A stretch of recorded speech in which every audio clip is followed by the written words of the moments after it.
How's your day going, Neon Nation? Welcome back to the Neon Arcade for a Cyberpunk 2077 news video.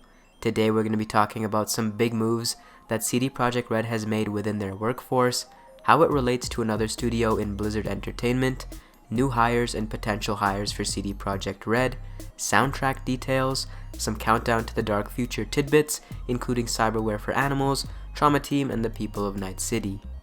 Before we start, we have some new art tweeted out by the Cyberpunk 2077 Twitter from Anna E. Art. We've used this in a thumbnail before, and it's an awesome female V piece, very clean, very aesthetic, and very punk.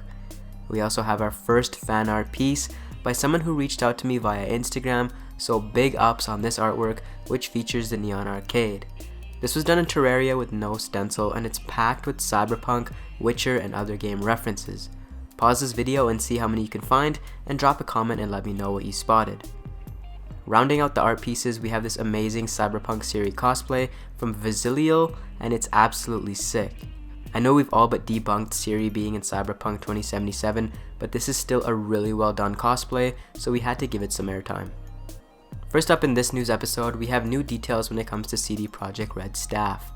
First, we have creative director and writer Sebastian Stepien leaving the CDPR team to pick up a job with Blizzard Studios, according to his LinkedIn profile.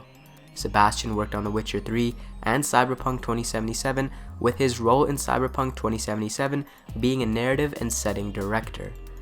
Now, CDPR has seen a lot of changes within their network as of late, as Associate Design Director Kyle Rowley has left, and Manuel has come in as a former level designer of games like Rime. The studio has also recently been making multiple job listings for cinematic directors, lighting artists, environment artists, and even recently a game programmer at the Wrocław studio. CD PROJEKT RED seems to be very much in flux as they've added strange new things and digital scapes as tacked on studios during later stages of development for reasons that are still unknown. Now, Sebastian leaving can be taken as a good or a bad thing.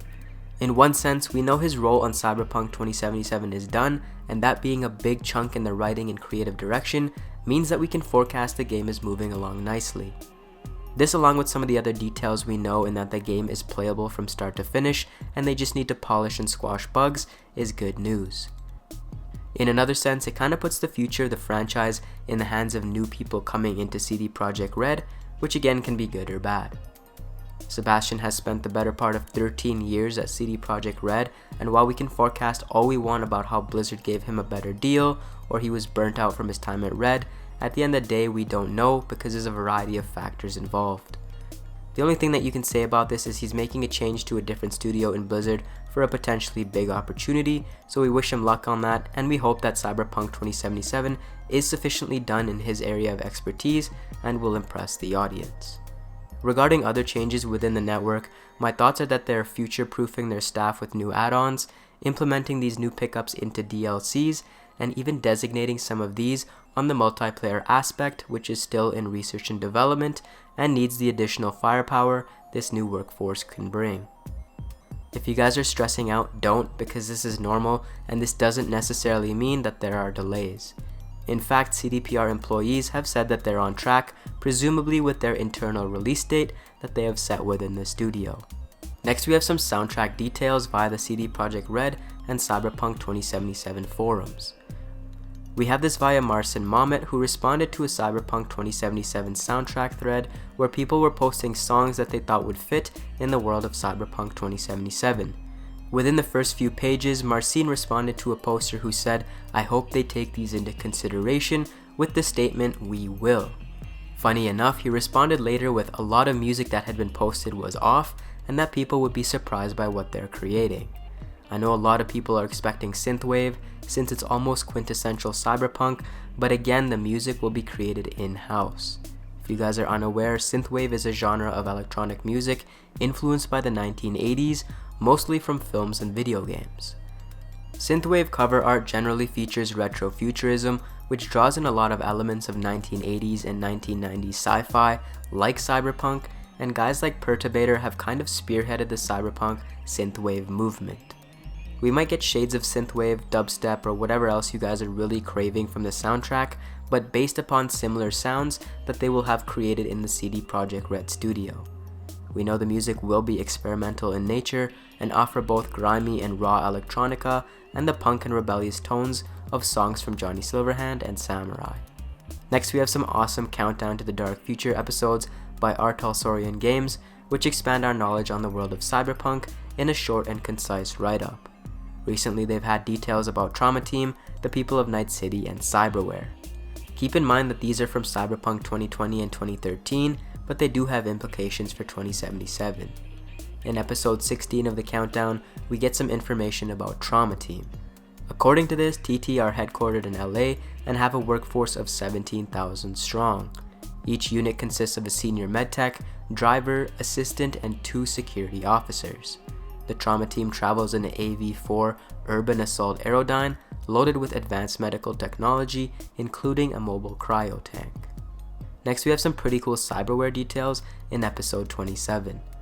According to this one, animals can be fitted with cyberware as well as people. Dogs are the most common type of cyber pet, but there's also horses, primates, sharks, and even bats. You can augment your pets to include sensory boosts, berserk chips for frenzied attack modes, cyber weapons, and more. Now this would be pretty cool in 2077 if not for the fact that CD PROJEKT RED has pretty much clarified the only animals we will see in Night City will be dogs and cats. Next, we have details on the people of Night City. We have power dealers who are elite CEOs and celebrities, corpse owners which are executives at the top of their game, and movers who are ambitious young corps looking to climb the ladder. In the middle of the food chain, we have edge runners who are cyberpunks looking to make some extra coin in whatever way they can. We also have mallplexers who are the struggling middle class. At the bottom of the food chain, we have beavers who are low-level corp managers, and street scum, the urban poor of Night City. Next, we have Holly Bennett as a new hire for CD PROJEKT RED's UK PR manager position. She comes from the PlayStation All Access team, which is a group that covers everything PlayStation. Now, Holly seems like a pretty chill person overall, and PlayStation Access has made some great content in the past. Now, however, she's taken on a bigger role, and whose job description entails establishing relationships with media outlets, collaborating with CD PROJEKT RED's home base, planning communication activities, supervising the quality of the assets produced in video, written, and printed formats, amongst other things. Now, this is telling about the marketing angle CD PROJEKT RED and Cyberpunk 2077 are going to take, as they're looking for an NA PR manager as well, so maybe, hopefully, they're going to start ramping up the interviews, the new details, and give us something substantial for Cyberpunk 2077. Thanks for watching, guys, and for everything and anything Cyberpunk 2077, follow the Neon Arcade.